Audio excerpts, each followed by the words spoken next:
तिला पोट दाखवलं. सावित्रीच्या लक्षात आलं की ती घरातल्या वासनेला बळी पडलेली पोरगी आहे. सावित्रीबाई फुलेंनी तिला घरी आणलं आणि सावित्रीबाई म्हणाली, घाबरू नकोस, माहेरपणाला बाळंतपणाला आली तसं समज आहे तो खुशाल बाळगतो. सावित्रीबाई सुईन झाली. महात्मा ज्योतिराव फुले वडील झाले. ती काशीबाई तिथं बाळंत झाली.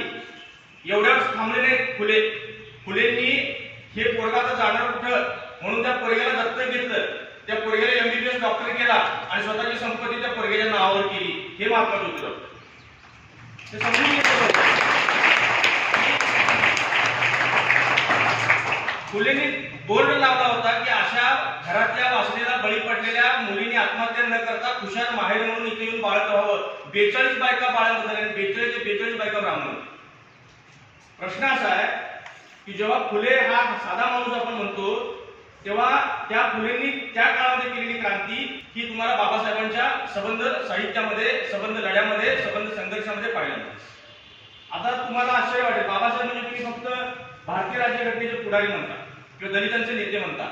1942 ते 1946 या व्हाईसरॉयच्या मंत्रिमंडळाच्या काळात आता माणूस एका खात्याचा कॅबिनेट मंत्री असला तर त्याच्याकडे एक लाल दिव्याची गाडी असते. बाबासाहेब त्या 1942 ते 1946 व्हाईसरॉय